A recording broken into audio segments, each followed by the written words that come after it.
like I wanted us to have a chance to talk about the source of this creativity. Yep. And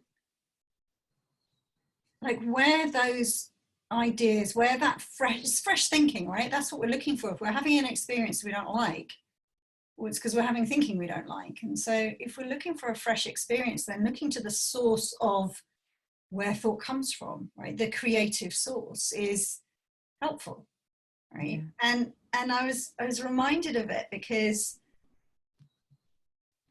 last night I was up in the night thinking about flower stuff because I'm growing lots of flowers at the moment, and my mind was turning cartwheels trying to figure out like how to let more people know about it, and if I did this then that, and if I did that then this, and how was I going to structure that. And my mind was trying to do maths and calculations and try and figure out numbers and all sorts of things in like 3 a.m. and then my mind was saying, stop doing that, it's not helpful to be making your mind all busy in the middle of the night, just stop it. And then I was thinking, yeah, but I can't. And then I was thinking, yeah, but I would say to somebody else, if they kept watching the news all the time, I'd say, just stop doing that. And then so I was having thought upon thought upon thought upon thought, and I was awake like literally for hours. And all of a sudden I realized, oh, the answer to the questions in another room. It's in the room, and it's unknown on the door, right? And it's in a room, and it's not accessible to me. And in a moment, like I knew that the answer I was looking for was an answer I had not had yet and didn't exist in form yet. Like it was floating around in the formless and it hadn't come into a form yet. So there was literally no way I could find it. No way my little mind could find it. And that wasn't just another thought piled on top of another thought on top of another thought. It was a waking up to the truth of how it really works. And it was kind of like a knowing that, oh, the solution will rise to the occasion when it's required, right? It'll move from being invisible ink to being written really obviously in front of my eyes at some point. But when it's an invisible ink, like I can spend all night looking for it, but there's no way of finding it. But in that moment, being reminded of that, or like that vision, that like kind of visual image coming to mind of oh, it's in a room that I'm not in and can't go into. The realization of that meant I could go back to sleep. The thinking fell away on its own. No amount of me trying to do it, no amount of me trying to figure out the solution to the problem, no amount of me doing it this way and that way, no amount of good numbers was ever going to give me a solution. But there's something in that room. I love that. I love that.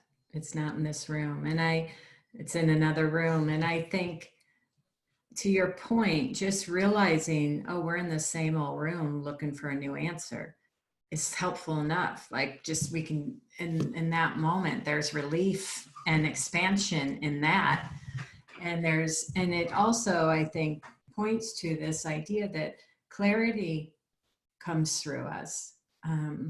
Those aha moments, those little shifts of perspective and perspective, and those come through us. And so when we realize like, oh yeah, we don't find them, they come through. And so even that little bit of orientation to what you're saying, it's like we go hunting for clarity or for insight or for the answer. But when you realize, oh no, it comes through. And we aren't manufacturing that. And so again, it allows us to loosen up a little inside and see like, oh yeah, like we can count on the fact that we'll get a thought, an idea.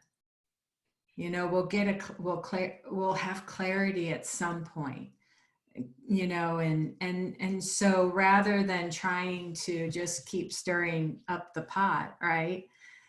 we can let it settle. We can realize, oh yeah, the clarity, the insight isn't coming in that direction. It's not coming in this same old room, the same thought loop, the No, same, it's it's just, like going around my office looking for the toilet.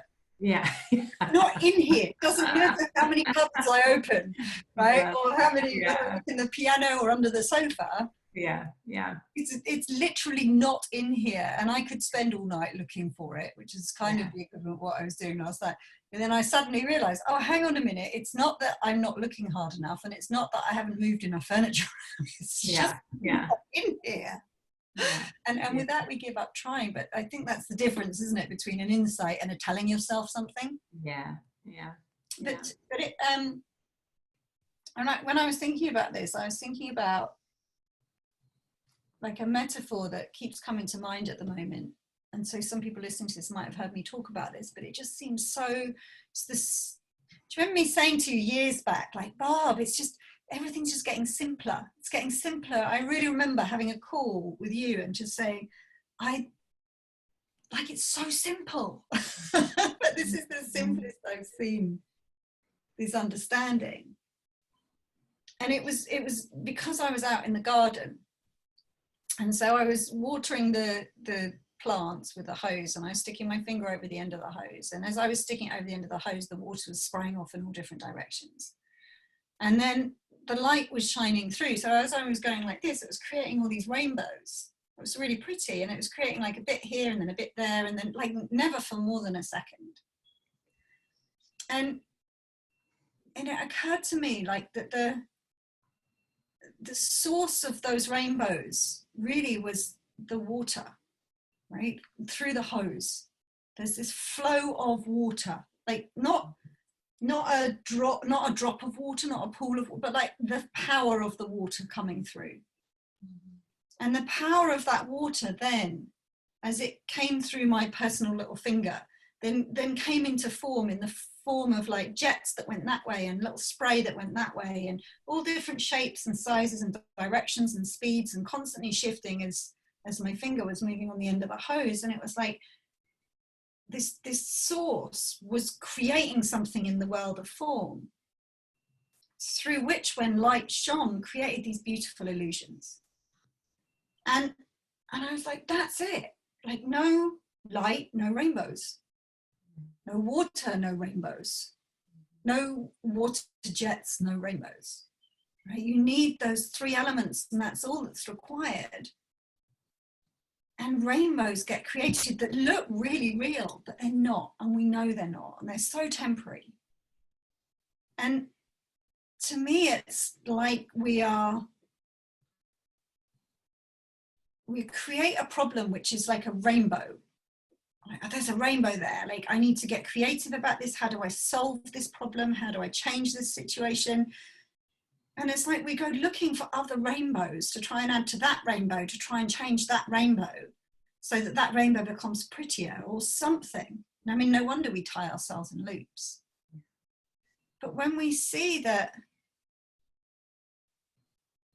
it is the interplay of the water and the spurts and the light that's creating the rainbow, creating the problem that looks like it needs to be solved, that really changes our relationship with it. And to know that no good trying to chase rainbows, but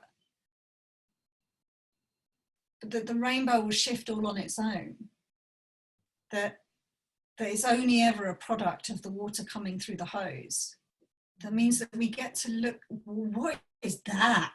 Where's the water coming from? Rather than, why is that rainbow being created? Well, I don't know if I would like a slightly bigger one, or a slightly curvier one, or one with more yellow, or which is effectively what we're doing in life, is looking at temporary illusions and then saying, no, I want it different. How do I make that change? That's what I was doing last night. Like, I can't figure out this rainbow. How do I make it longer or something? And it's only when you have an insight, like to me, it feels like when we have an insight into the way life works, like last night, having an insight, oh, hang on a minute, it's not even in this room. I'm mixing too many metaphors here, but you stay with me. That that what happens is that in that moment of insight, it's like truth, how it really works is being revealed to us, and the nature of water shows itself in that moment, which was a peaceful mind and a lovely sleep. And there's something in the seeing the simplicity of that's all there ever is.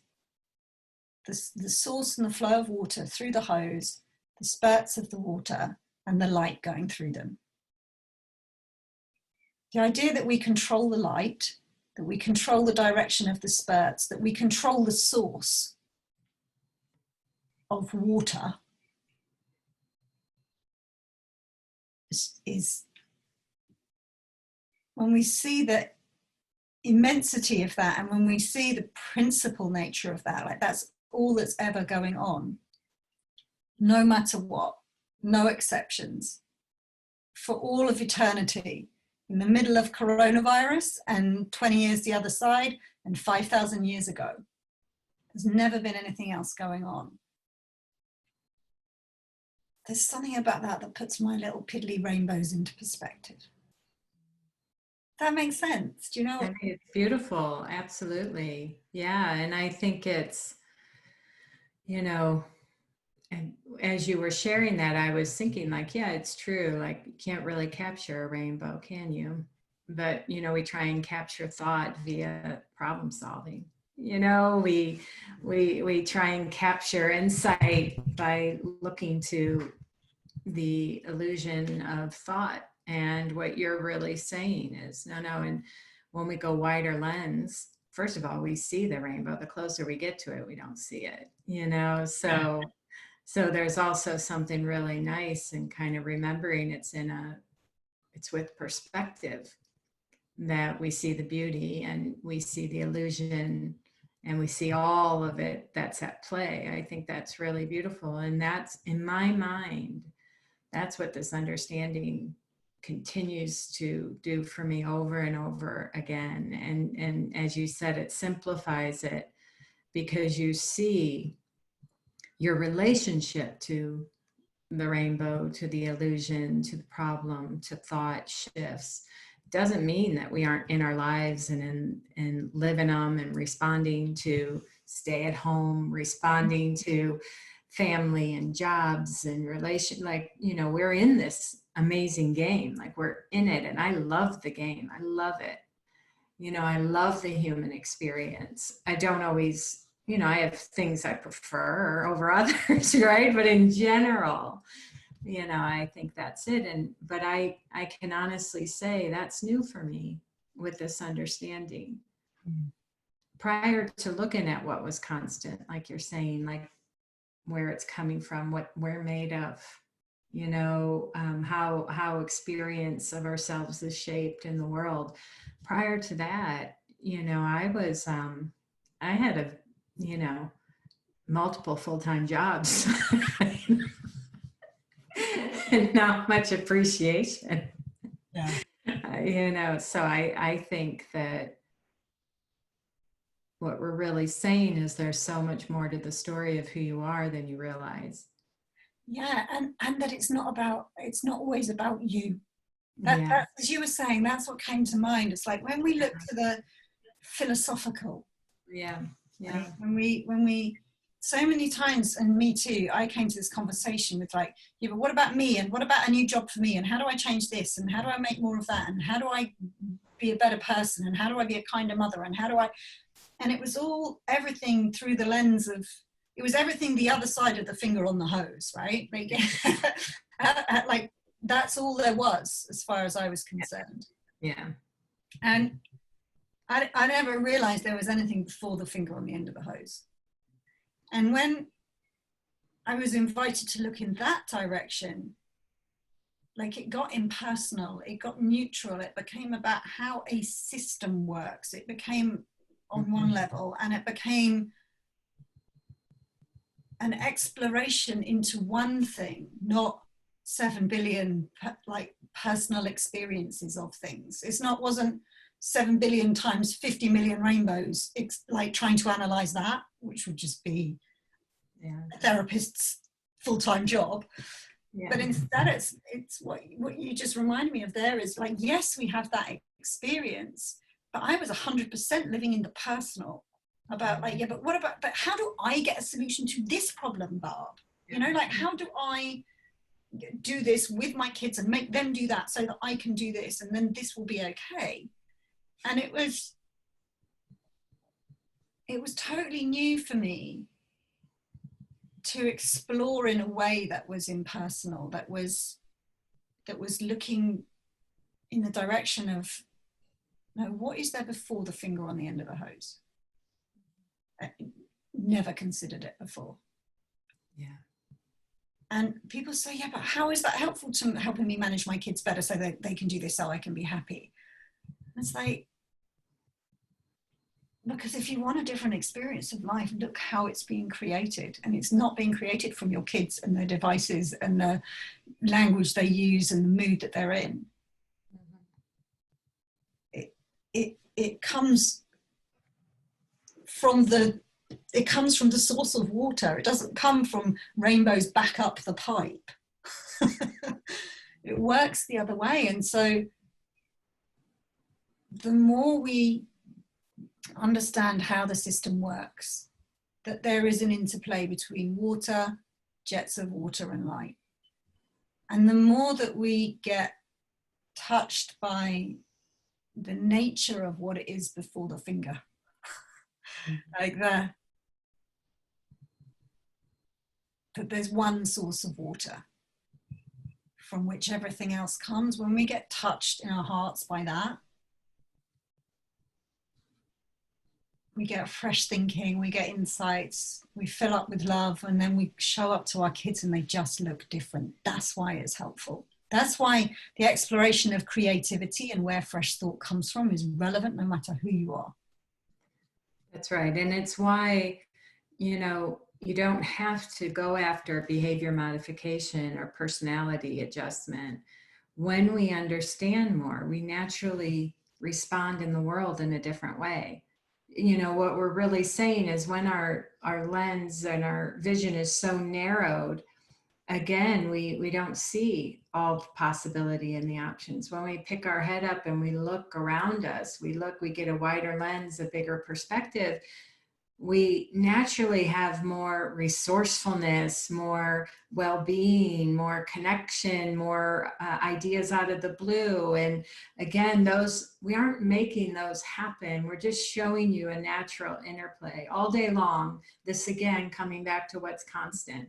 All day long, we go from singularly focused to expanded, constrict it to open, all day long, all day long. That's happening. We aren't making that happen. And yet what we're saying is there are natural implications and byproducts of that. So when we get more curious about the bigger picture of who we are and what's innate and how it works, then that becomes something we factor into our life in a very natural way. Yeah, and there's that, as you reminded me of that, like that is what it felt like last night, like really narrowing in and really trying to drill down to find a solution to this problem.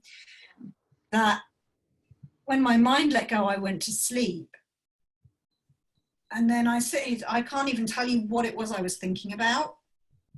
My guess is a solution has either presented itself or it never was a problem. It was just a crazy couple of hours in my mind. But that you can, everyone will recognize that the difference between like leaning in to our thinking, like trying to figure it out, like I need to get creative here. And this is the problem.